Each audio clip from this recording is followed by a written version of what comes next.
Welcome back to the Reef Care Program.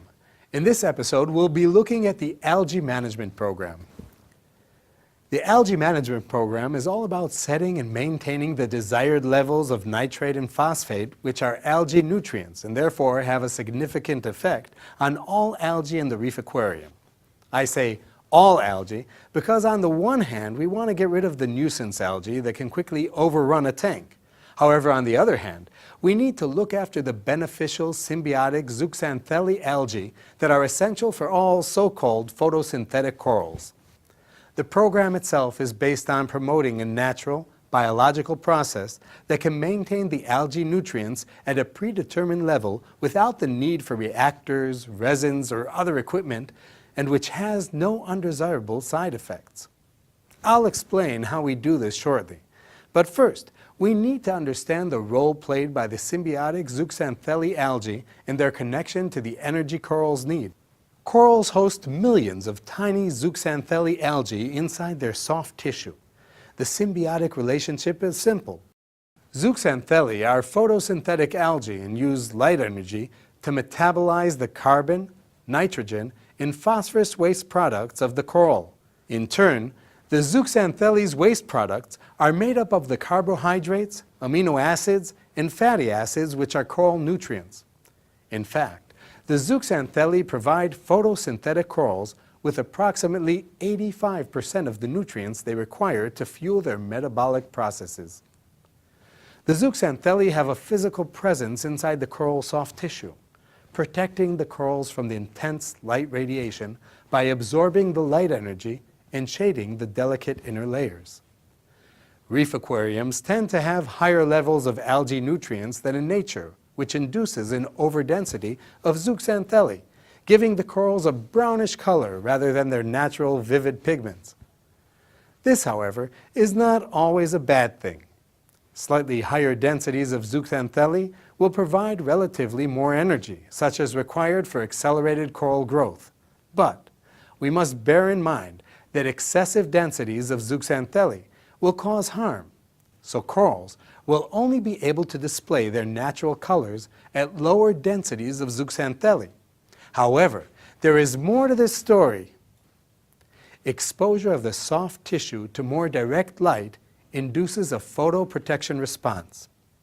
Similar to the way we tan when exposed to sunlight, corals will intensify their pigmentation by producing more chromoproteins. This, however, requires more energy as well as the specific minor and trace elements essential for their production. In the previous episode about the Foundation Program, I explained that accelerated growth requires energy. And a few moments ago, I said enhanced coloration also requires energy. So our job then is to create the right conditions. Higher densities of zooxanthellae, which supply 85% of the nutrients, combined with the elevated levels of foundation elements, will support the energy requirements for accelerated growth. Since corals are only able to display their natural colors at lower densities of zooxanthellae, to avoid an energy imbalance, we must reduce growth rates by lowering the foundation elements and increase the coral nutrients available in the water. The individual parts of the Reef Care Program are coordinated to optimize the energy demands of the corals. Remember, everything is interconnected. In every aquarium with live rocks, marine substrate or porous filter media, there are anoxic areas that house colonies of nitrate and phosphate reducing bacteria. However, under normal conditions, there are not enough of these bacteria to reduce all of the algae nutrients that are constantly generated in an aquarium. Why? Because even bacteria need nutrients and minerals to flourish. Recently, reef keepers have been experimenting with vodka, or vodka, sugar, and vinegar to regulate their nitrate and phosphate levels with various levels of success. Personally, I have better uses for vodka. Cheers. Now this got our scientists thinking, and after a few years of research and development, they came up with NO3PO4-X, or NOPOX for short, which is a unique complex of carbons and other elements that are used by the various nutrient-reducing bacteria, ensuring nitrate reduction to nitrogen gas and the absorption and utilization of phosphate.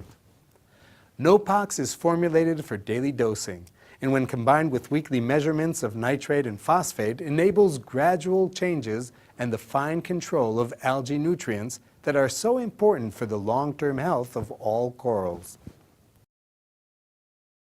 The highly accurate colorimetric comparator test kits that we developed specifically for dosing NOPOX detect the very small but significant differences at ultra-low levels of algae nutrients. Full instructions for using NOPOX or converting from other methods can be found on our website. However, as a rule of thumb, to get rid of nuisance algae and promote accelerated coral growth, we recommend a nitrate level of between 1 to 2 ppm, and for enhanced coral coloration, a nitrate level of 0.25 ppm and phosphate level of 0.02 ppm. So there you have it. Our algae management program contains the supplement and test kits which can best help you set and maintain the desired levels of nitrate and phosphate, ensuring optimal water conditions for your aquarium. To learn more about the biological processes that are going on in your reef and the role of the other sub-program in the RCP, see each of the episodes in this series. So get with the program and make the most of your reef.